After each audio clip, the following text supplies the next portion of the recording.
We have the Southeast Asian countries, India, Vietnam, Thailand, Malaysia, and companies try to produce something there also in order to diversify a bit, but sometimes the raw materials or the talent is just not available at the scale as it is available in China. And then that actually still gets produced here. And if one wants to get around some of these tariffs of things like that, and of course, companies are incredibly smart and they set up a site, for example, in Vietnam and in Mexico, and they add a screw here and a label there. And finally, everybody makes a bit of extra money and maybe has better logistics because the goods are stored in Mexico instead of in China. NAI Global presents How's Biz?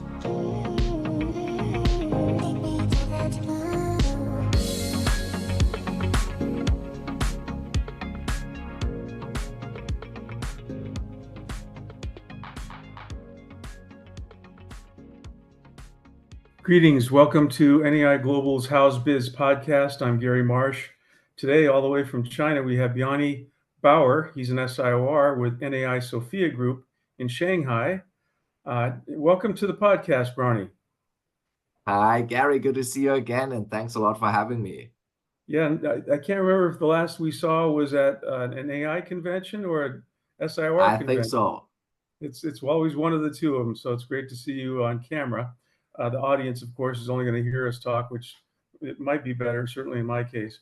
But thanks for joining. We have some things to discuss about a lot of dynamics since we did a podcast with you a few years ago, maybe two, I can't remember, 2.5. You're going to talk about it, but I've written about it in NAI pages regarding logistics and supply chain.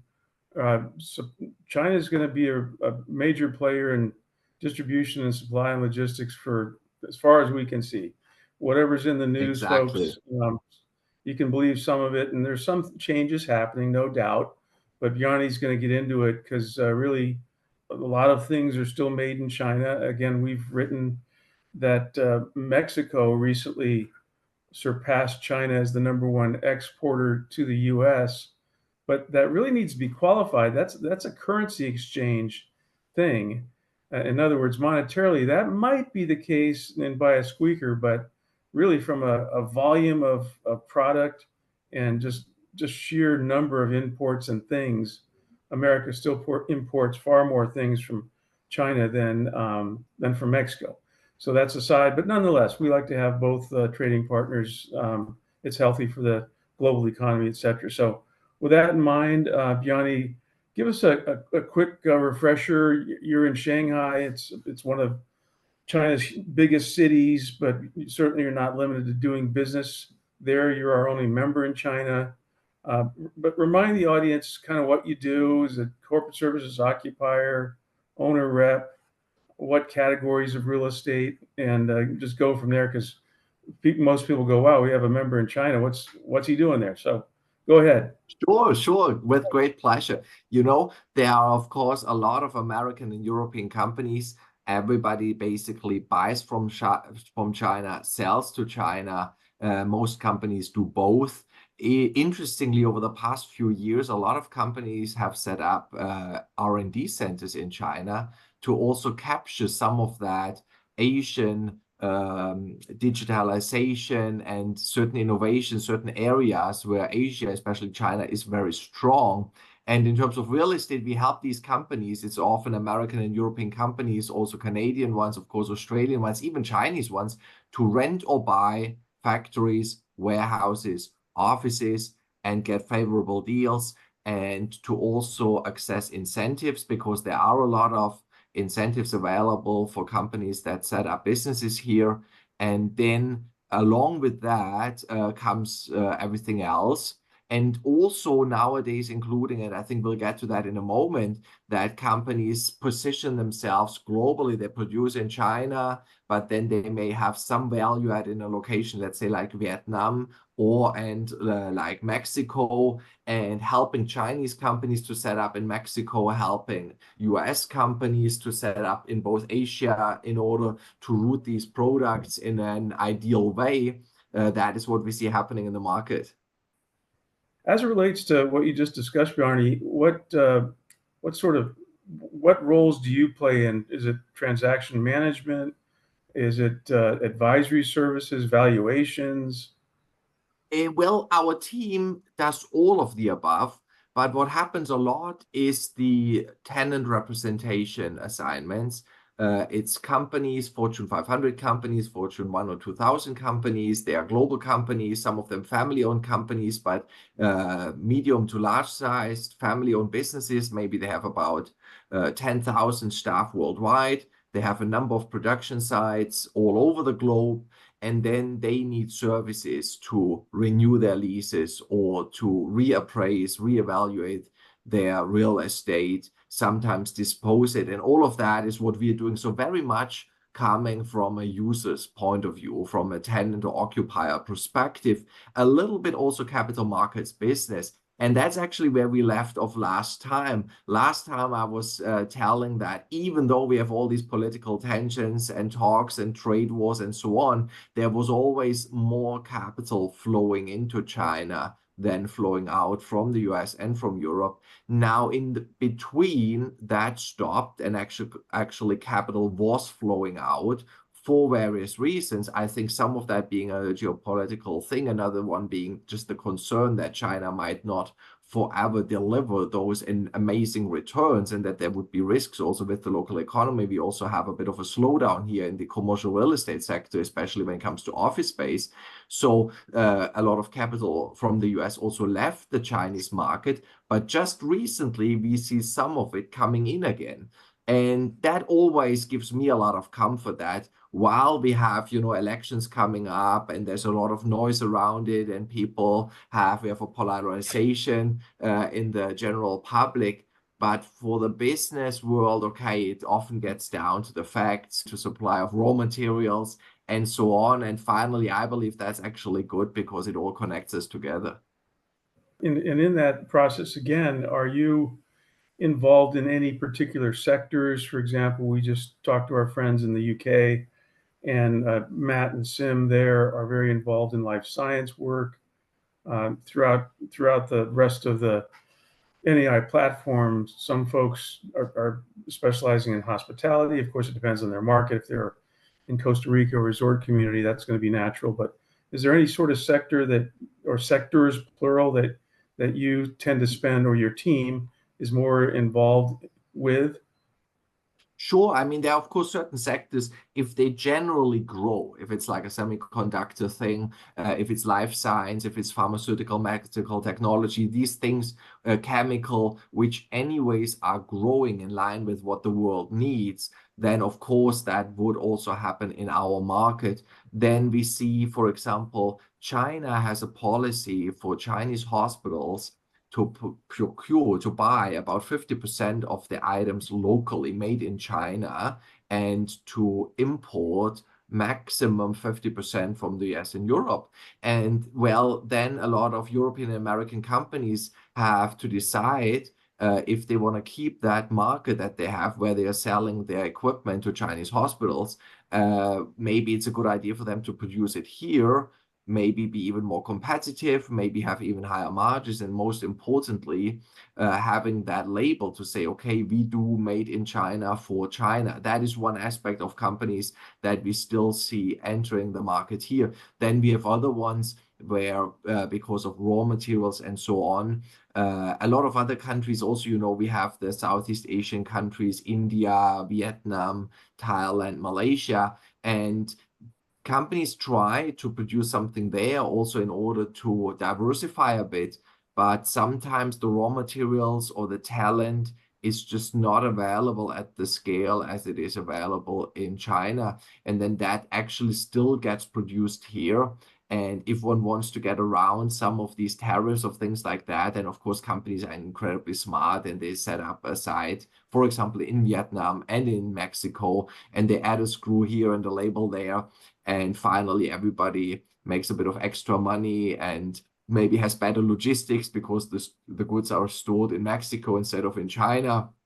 So I look at these things relatively positive. And also certain companies, they used to produce almost 100% of their goods in China, and then they may have now reduced that to 90%. But in absolute figures, those 90% are still the same or more than what used to be 100% a couple of years ago, which once again makes me very confident about the economy over here, and as China being a business partner for the Western world. Well, all of it makes sense. And again, capital being efficient, and then companies being innovative, and rules being rules, etc. Smart companies and businesses tend to find ways to work within the framework and parameters of what the governments give us, per se. So what you read in the papers is, there's usually some truth to it, but there's a lot of nuance to actually how things get done, and we're hearing about that right now, which is great. Exactly. Um, what are some of the one or two of the recent projects you and your team have worked on? And speaking of team, how big is the NAI Sofia Group? Well, we are a team of in total 28 team members, and many of them focus on either industrial brokerage or office brokerage, plus a few related services, as mentioned before, appraisal, some renovation project management. And increasingly now we see a little bit also that need for that outbound or that corporate services approach, and that's what we are actually very keen. We want to be a resource for the clients and say we can help you everywhere. And if you ask for a specific project, we are right now helping several Chinese companies that work a lot for the US market, and we are helping them with our partners of NAI Mexico to look for sites in various locations in Mexico. And then, of course, we need to learn, just like the Western companies, when they come to China, they found out a lot of things, certain permits you need, and certain things about the land use rights and how it works. We come to Mexico and we need to learn that, okay, maybe we find the right property, but it's not so sure that we get all the electricity that we need, and how to address that and how to register business over there. And that's again a value add for our clients, that we say we can guide you through that. And then, of course, they have lawyers and they have accountants to figure out these tax related things. And those are the things that keep us busy. I'd say, well, obviously you work as a liaison, you and your entire company work as a liaison between Chinese companies, perhaps, investors, and you bridge the gap between occupiers and investors again. Are there any sort of tips, or is it just something you've been doing this a long time, and in China, most of your career, if not all of it's been in China? Any tips for how you sort of navigate those two worlds, so to speak? Well, the simple and keyword would be humility. Just realizing that one never knows everything, and it's always good to listen and to ask people and ask twice.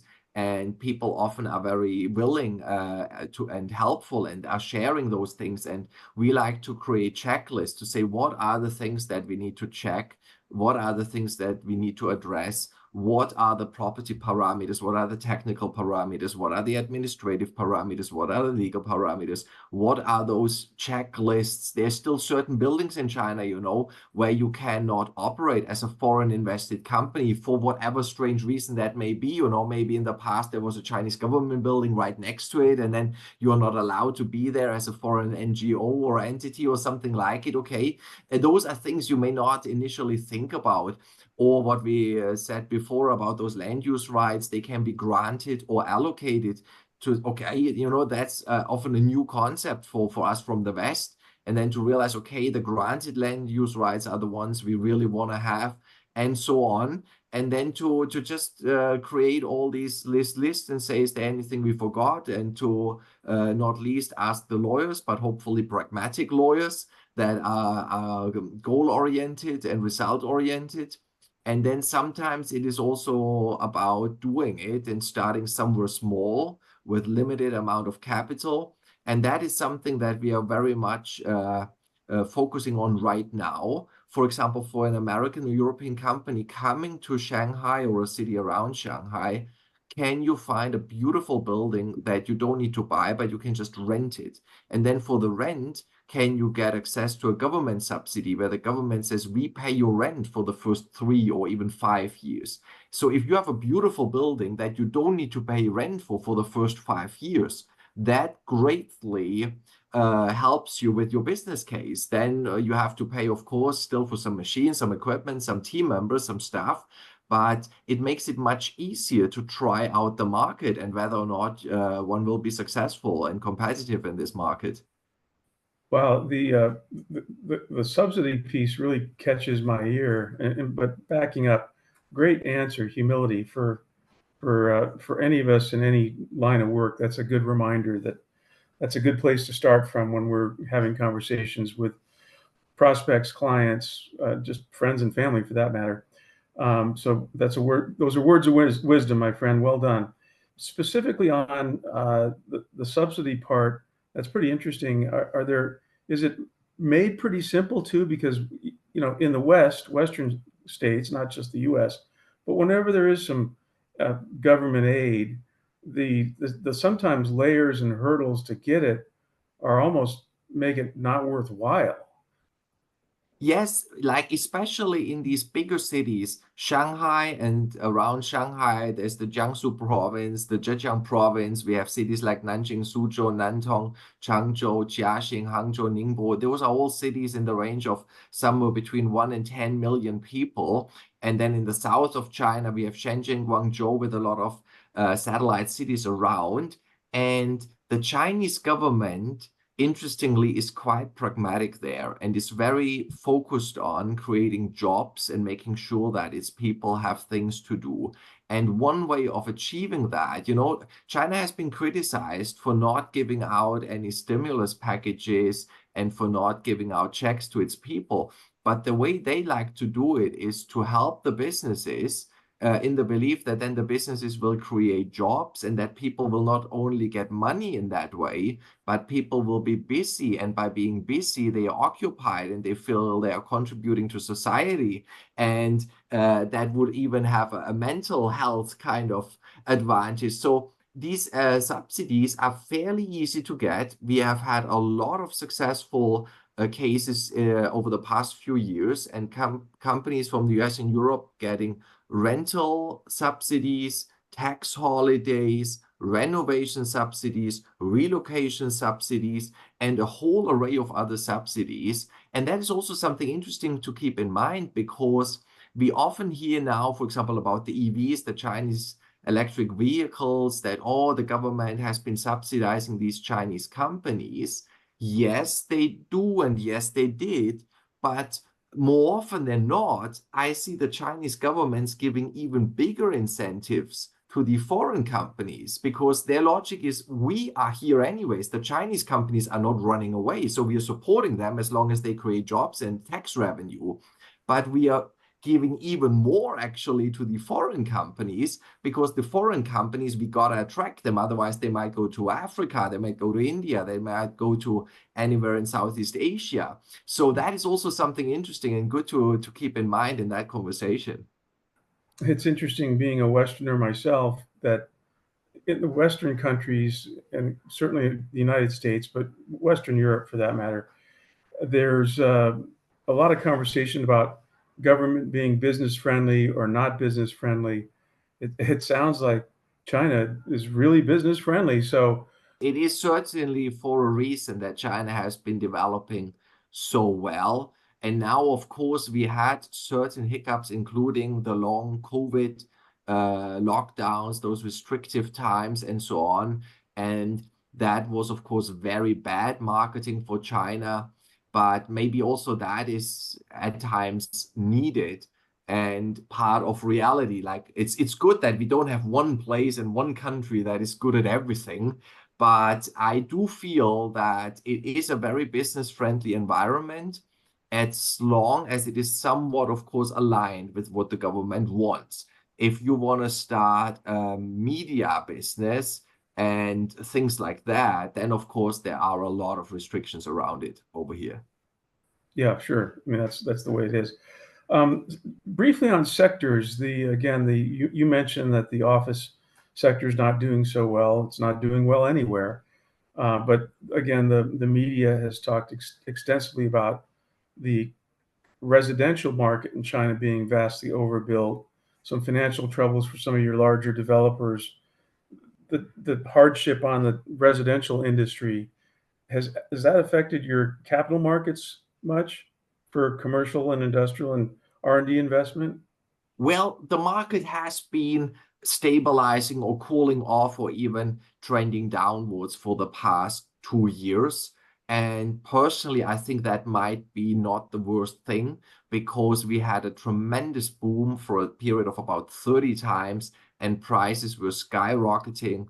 And when I looked at during the financial crisis in 2008, 9, 10, China was very stable, almost not affected. And now we have a crisis here, as they call it. A downturn is maybe a more correct word. But overall, I think Chinese residential real estate prices have been dropping about 25% from their peak in about 2000 and maybe 21 to now. And before that, they had been climbing somewhere between 10 and 20% year after year after year. So a little bit of a cooling down is certainly not a bad thing. And right now, also when you mentioned that overbuild, I mean, that was pretty much the government's logic, the way I understand it. They said, okay, look, we have enough built now, we got to stop that tremendous building and construction activity, and we got to slow that sector down a little bit. Now, of course, once it's got slowed down and Evergrande and some others went into bankruptcy, there's also, of course, a question of how to handle that.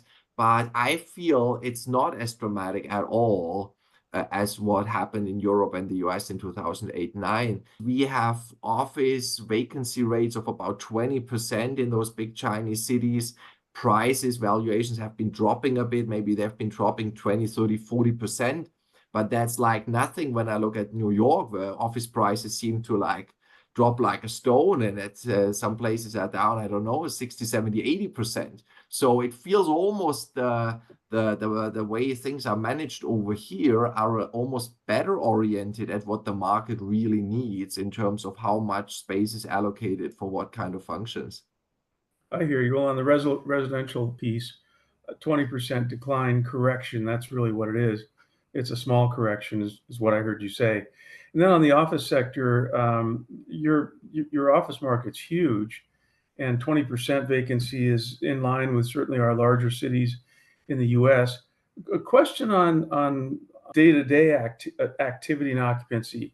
On other podcasts, we've talked with other guests that, just in London, again, the recent podcast we did with NAI UK, their day-to-day occupancy is only back to 60%. Of course, the buildings are, 80 to 85, even 90% leased, but people are only going there because of the hybrid work schedules. What's the deal on hybrid in your larger cities? You mentioned 5 or 6 or 7 of them. Are the trains full getting back into the inner city? Are the cafes full and busy? Bottom line, Bjarne, what's the hybrid work scene? Is it really happening in China or not so much? It's not so much happening over here. It will be interesting to see whether it will eventually come, like with some delay, whether it would come here 10 years later. But right now, I think for various reasons, sometimes people live at home in smaller apartments, right, in these big Asian mega cities. The work culture is still a bit more traditional, where maybe a boss likes to see the team sit around them. The companies tend to provide good amenities here. Maybe they have a nice cafeteria, they have nice free coffee, fruit, and so on in the office. So people like to come to the office. So we don't see a lot of the hybrid work or the work from home yet. And that also, of course, helps the sector, helps keep those offices full and occupied. But then again, as said, maybe prices for rents have been dropping, I don't know, maybe like 10, 15%. And cap rates have been going up a bit. So the return expectations, have been going up a bit. And with that, of course, the value for office space did come down considerably as well, if you look at it from a capital markets perspective. Well, and again, that's happened all over the world. And you cited accurately, 50%, some buildings even greater of loss of valuations, and certainly the trading side, we're seeing some even 70% down from previous highs. San Francisco's among the worst, again, because of its tech concentration.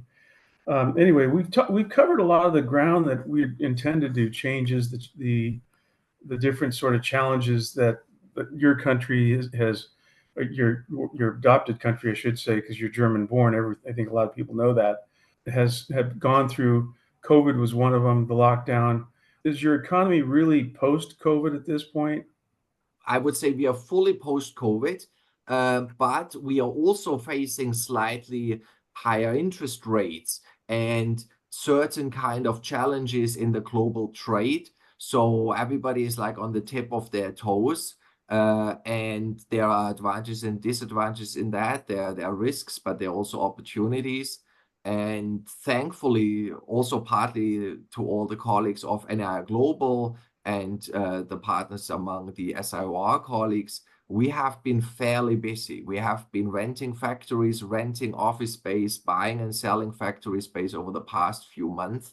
That said, I hear from some of the competitors that their overall activity is down, is lower over the past 12 months than the previous 12-month period. So there is some pressure in the market, and I feel our job as service providers, as NAI Global team members, to a certain extent, is also to give ideas and confidence to our clients, to those companies. How can they, with an asset-light approach, continue to drive their business and continue to drive globalization? I believe if we trade with one another and visit one another, and if our interests are aligned, we are helping actually to make the world a more stable and more safe place. Well, I certainly agree with that. Lastly, we've been chatting for a bit. Where do you see your business, the global economy, the Chinese economy, in 3 to 5 years?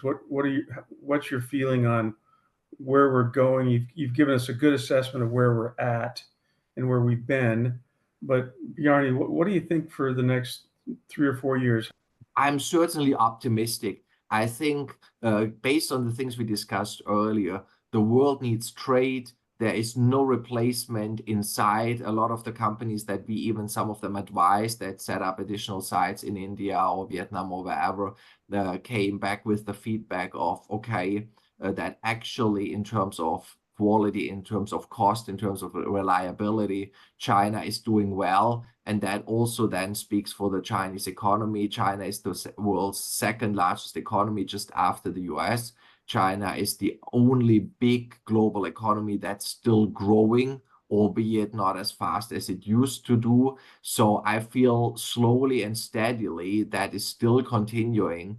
And for capital investors, we see some of the big private equities, the big pension funds, again, deploying some capital in China, even in the Chinese real estate market, for example, in the fields of logistics and also now business parks, life science properties, light manufacturing properties.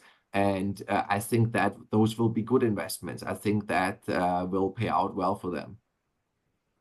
Good answer as usual. Well, you're a very articulate spokesperson on your industry, your business, and all things China economy and enterprise. We'd like to thank you for being an insightful podcast guest with us. Again, folks, you've been listening to Bjarne Bauer with NAI Sofia Group in Shanghai. And wonderful to see you on the camera. Hope to see you at our convention in Miami coming in January, or an SIOR event next spring. Thank you very much. Likewise. See you.